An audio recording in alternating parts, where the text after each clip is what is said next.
E aí o texto trouxe para nós uma ordem, né? Que Deus criou o homem do pó da terra, Deus fez a mulher a partir do homem, e é só isso que o texto quer dizer, mas aí as religiões, as tradições criam toda uma filosofia e uma ética em cima disso, porque o homem é autoridade porque ele foi criado primeiro, a mulher criada depois para a glória do homem. Então você vai vendo essas discrepâncias até nas leituras que os autores bíblicos fazem. A gente tem que ter essa consciência de que a Bíblia foi escrita por homens inspirados por Deus, que eram sobretudo homens, não eram deuses. Então eles tinham uma maneira de ver a realidade. Até hoje a estrutura social ela é hierárquica. Nem na natureza você vê essa hierarquia. Então essa hierarquia de homem vem primeiro, mulher vem depois, isso é uma coisa que o ser humano criou, não foi Deus que criou assim, né? E por isso que eu queria voltar um pouquinho naquele diálogo de Deus com Adão e Eva, deixando bem claro que esse diálogo está escrito, esse que a gente fala que é místico. Por quê? Porque a gente está falando de mistérios eternos, a gente nunca vai saber como as coisas realmente aconteceram, porque a gente nem dá conta de saber. Olha para você ver, a gente não dá conta de saber como é que funciona o nosso cérebro. As pessoas morrem de preconceito, por exemplo, sobre medicações psiquiátricas, porque no final das contas os próprios psiquiatras não sabem dizer até que ponto vai determinado medicamento. Eles sabem dessa questão das sinapses e tudo, mas qual é a parte do pensamento, qual é a parte da neuroquímica, eles vão fazendo um jogo de ensaio e erro de cada pessoa. Se a gente não sabe interpretar uma coisa tão fisiológica e física, como é que a gente vai saber o que realmente aconteceu aqui? Então a gente tem aqui, não é a verdade e a realidade, a gente tem a verdade até onde a gente pode compreender. E nessa verdade até onde a gente pode compreender é que o homem e a mulher desconfiaram de Deus, comeram do chamado fruto proibido, que na verdade está em linguagem mística porque não tinha nada de errado no fruto proibido. Qualquer dia daqueles eles iam chegar para o casal e falar assim: hoje nós vamos ter piquenique de fruto proibido. Porque o fruto proibido era só o elemento externo de um problema interno. Vocês confiam em mim? Que o grande problema do ser humano, de qualquer pessoa que vocês conhecerem, é que eles confiam em tudo e em todos, né? Mas o ser humano não confia em Deus, não. Então aquilo que está na linguagem mística, que o homem, a mulher desconfiaram de Deus, confiaram na serpente, é o nosso problema arquetípico, ou seja, a nossa estrutura é assim, a gente não confia em Deus. Quase todas as semanas eu dou gargalhadas, porque as pessoas que eu conheço que mais desconfiam de Deus foram as que mais receberam revelações escrachadas de Deus. Eu conheço pessoas que Deus só falta chegar para ela e falar assim: pode pegar no meu dedinho, Moisés? Após que Moisés tinha crise de identidade, porque ele viu Deus numa brechinha assim, né? Aquela narrativa assim que quando entra para a Bíblia todo mundo: nossa, Moisés tinha contato com Deus. Moisés tinha crise de consciência, né? O problema é que o cara vai escrever aquilo depois: nossa, passou entre nós um homem que viu Deus passando de relance. Aí o Paulo fala assim: vocês são um monte de bobo, porque glória maior é essa que está em nós, que não tem aparência nenhuma, que é a de Moisés. Todo mundo fica adorando a glória de Moisés, com aquele rosto brilhando. Aí tinha que botar um lenço, porque a multidão não aguentava ver o olho de Moisés, o rosto de Moisés por causa daquela glória. Então isso é glória evanescente, que se desvanece. Agora, a glória maior é a nossa, que não tem aparência, mas é glória, nos habita, que é a glória do Espírito de Deus, né?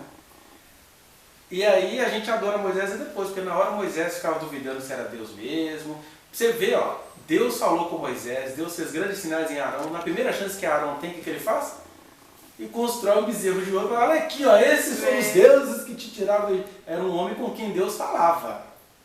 Estou falando isso porque a gente fica: ai, por causa de Adão e Eva, olha o que a gente sofre. Não, eles são figuras arquetípicas, ou seja, eles foram os principais que fizeram isso. Nós não estamos pagando por nada de Adão e Eva, nós estamos pagando pelo que nós somos. Nós nem estamos pagando no sentido de que Deus nos castigou. Estamos pagando por aquilo que nós cultivamos todo dia, somos nós que fazemos isso. O ser humano é muito macabro, o ser humano é muito complicado. E é que eu estou falando do ponto de vista da fé. A única, talvez, diferença do que eu estou falando aqui e o discurso tradicionalista é que o discurso tradicionalista vai dizer o seguinte: Deus fez isso com as pessoas, porque Deus é fogo consumidor, Deus é irado. E aí você começa a criar aquilo que a gente também escuta toda semana numa sessão de psicoterapia, né? Que as pessoas têm pavor de Deus, por exemplo, eu tenho pacientes que não têm coragem de tomar banho porque o pai e a mãe falam, Deus olha tudo, Deus está te vendo, o que você está fazendo escondido? A pessoa tem prisão de ventre, porque como é que Deus vai me ver no banheiro? Não dá. Eles não conseguem entender o impacto disso na cabeça de uma criança. Esse Deus fiscal, fofoqueiro, mesquinho, rabugento. Né? Então o que eu estou falando aqui é diferente dessa concepção da chamada pedagogia tradicional, que o ministro recém-saído, que estava ajudando pastores a roubar, falava isso, não, a educação tem que ser feita com dor, criança só aprende com dor. Né? Algumas frases do excelentíssimo senhor ministro pastor. Agora, o que eu estou falando aqui é outra coisa, estou dizendo que o ser humano, porque é assim que a palavra de Deus trata as coisas, o ser humano é que traz essas maldições para si, e o que Deus faz é ir falando a linguagem que cada um consegue entender, dentro da miséria que cada um constrói para si, e nos dá livramento no meio do mal que a gente domestica. Quando a gente vai falar aqui sobre, até coloquei lá que o tema hoje seria a gente conhecer a morte para a gente compreender a ressurreição, é porque a partir do momento em que a humanidade desconfia de Deus e passa a confiar numa criatura fuleira, né, porque o Satanás tem muito poder, mas ele é uma criaturinha. Ele não é imenso, ele não é maniqueísmo, ele não está em pé de igualdade com Deus. Ele é uma criatura com muitos poderes. Mais força que a gente, mas poder e bênção ao Senhor. E na verdade ele tem o poder da ilusão, que é o que ele faz com os seres humanos aqui. Né? As pessoas fazem curso de programação neurolinguística para quê? Para dominarem. As pessoas fazem curso de magia para quê? Para conseguirem iludir pessoas. As pessoas fazem tudo com curso para quê? Para ter controle sobre determinadas mentes. É a proposta maligna. Mas aí essa que é a diferença. É que ele tem poder de ver mente, né? Tipo porque, assim, por exemplo, o diabo ele não conhece a mente humana. Não conhece a mente humana. Ele vai aprendendo com o que o ser humano apresenta para ele. Psiquiatra. E nesse sentido, não. É essa a diferença que eu quero fazer. Tem até duas palavras de origem latina, né? Tem o educare e o seducare e o seducere. O educare que vem do educador e aquele que seduz. Educar é colocar no caminho. E o seduzir é tirar do caminho. Então, o que é tirar do caminho? É você espionar a pessoa, ver quais são os desejos dela, as intenções dela, e a partir disso você a tira do caminho, quer dizer, você não a educa, você a deseduca, e ainda a culpa é dela, porque foi ela que te revelou os segredos, as vontades. Então ele é um sedutor, ele não é um educador. Você também fez uma menção à questão do psiquiatra, né, ou de um psicólogo. Na verdade, eu, por exemplo, como psicólogo, eu acho abominável todas as pessoas pensam assim, eu quero fazer psicologia porque a pessoa quer dominar alguma coisa. Não. Na verdade, os melhores psicólogos, os mais honestos psicólogos que eu conheço são os que detestam, por exemplo, programação neurolinguística. Por quê? O psicólogo ele não está ali para poder manipular seres humanos.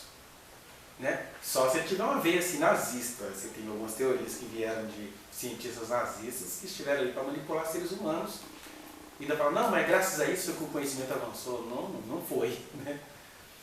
Mas o psicólogo honesto, você pega, por exemplo, o Freud, o primeiro ato dele é abandonar, quando ele estava desenvolvendo, né, a teoria psicanalítica, é abandonar a hipnose, que é o sonho de todo programador neurolinguístico. Como que eu posso manipular multidões?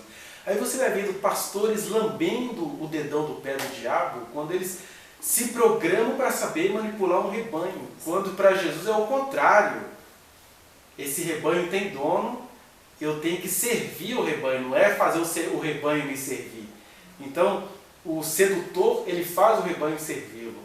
E o pastor, ele dá a sua vida pelas ovelhas. E Jesus fez essa figura. Mas ser pastor igual a Jesus para Jesus é ridículo. Para qualquer pastor estrategista, porque ele consegue abrir várias igrejas em 6 meses e deixa todo mundo seduzido pelas próprias cobiças. É mais fácil, é o que as pessoas até querem. Né? A gente, toda semana, tem que rebater um pouco essas teorias. Né? O professor ele sofre todos os dias a tentação de ser um sedutor. É aquele cara que vai chegar na sala de aula para ser agradável. você ouvir isso da sua família, dos seus amigos, dos alunos, da direção da escola, da secretária de educação. Você tem que ser o cara que vai levar alegria. E, na verdade, às vezes o professor é aquele que, para tirar a pessoa de todas as raízes de sedução do mal que há nela, ele vai precisar fazer um outro papel. De dizer o seguinte, olha, a realidade pode ser melhor do que isso aqui, mesmo que realidade, professor, eu quero dormir, vamos brincar um pouquinho, deixa eu jogar Uno. Né? Até hoje eles levam um cartãozinho de Uno na sala de aula.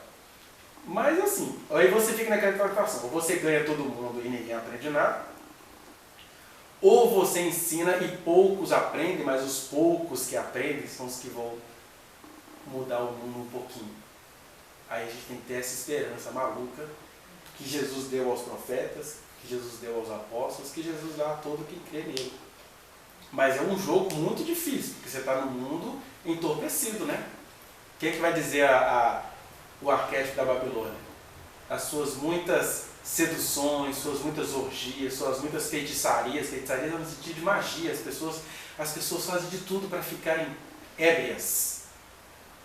Eu quero ficar bêbado. E aí eu, que não tenho nada contra a bebida, quando eu olho para a humanidade e vejo que a humanidade só quer ficar bêbada, não dá para gostar de bebida.